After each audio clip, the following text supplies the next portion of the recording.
E kundërta unë mendoj mund të ndodhi dhe duhet parë risku. Pra, Rogozhina me Kavajën do të ishte një bashkim normal, po thoni ju. Është një lloj bashkimi që një bashki që ka më pak të ardhurat. Edhe në 2014-2015 ka qenë projekt. Që mund ta ndihmojë bashkia që ka më shumë të ardhura.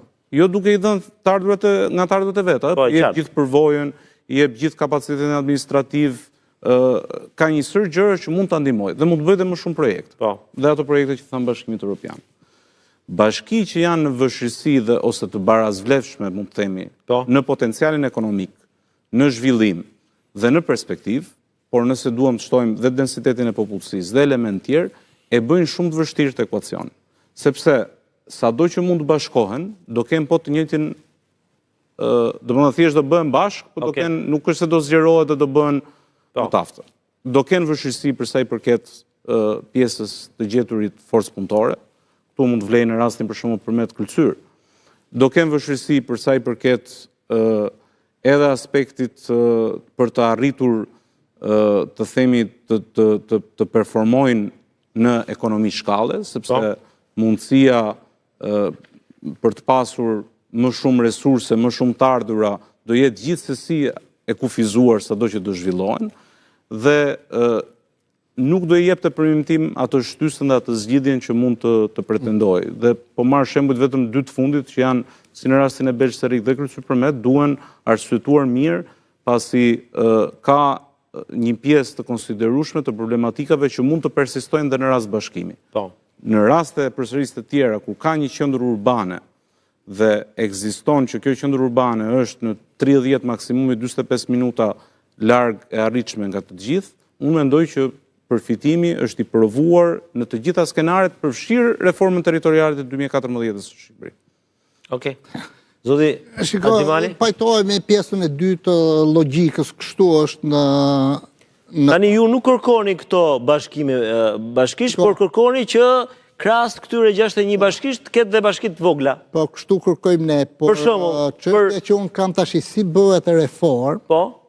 Vetëm për sa bashki ju bitë mbyllën sipas... Jo, kjo është, janë disa emra, nuk është lista e fundit e EPS-s. Nuk është lista fundit e EPS-s. Lista e fundit është...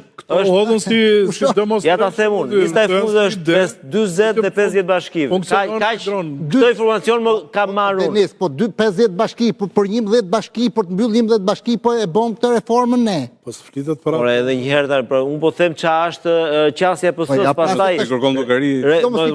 është për debat. Reforma, unë kërkoj tjetër gjë, reformën paktën të votohet dhe të qytetari, këtë kërkojnë. Të s'pa jep një as ju, as Partisë Socialiste. Nuk bëhet reformë për të mbyllë as 10, as 20. Çështja të rregullojmë sistemin. Logjika që tha zoti Elezi që ndron, por ka dhe një anë tjetër që nga ekonomia shkallës, kur teritoret zmadhohen shumë, mund shkojnë në disekonomi. Ndodhe dhe... E kundërta. E kundër... Ndodhe, mirë, po them... Nuk kemi dhe, po them parimisht... Po ja, të bëj një pyetje e nisë është e tillë, do përpiqemi të mbajmë ekonominë e shkallës, që realisht parimi është i tillë bashkit mdhaja.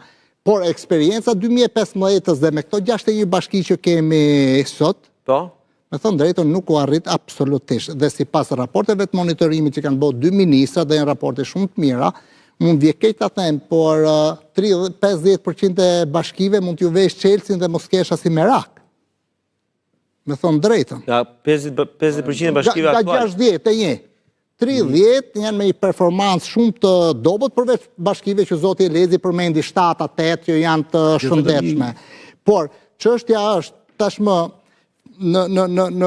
në filozofinë e kombit politikës shqiptare, vendit ton 2.4 milion banorëve, 28.000 km2 territor për të kontrolluar, 40% e popullsisë jetojnë në zona rurale, a mund të menaxhohen me i qasje tjetër, jo detyrimisht bëjmë bashkit mdhaja, po mund të mbajmë bashkit e mdhaja dhe mund të kemi disa bashki satelite, si që unë i propozojmë, me qëllim që edhe të jenë atje afër qytetarëve, të kryejnë një set të reduktuar shërbimesh, po gjithsesi ato qytetarë edhe shumë pak që janë, po të kenë pak frymarrje nga pushteti vendor, se mbyllë kishën, mbyllë xhamin, mbyllë dhe bashkin, kjo nuk funksionon. Qëllimi që, pra jënë si koncept që unë kam pasur dhe kam propozuar dhe më përpara është le të jenë si nyje sociale, ekonomike, politike në ato zona që mund të rëndoj ekonomikisht, mund të rëndoj, e vërtet është kjo mund të rëndoj, por në Kroaci në 2022 bashkë me grup deputetësh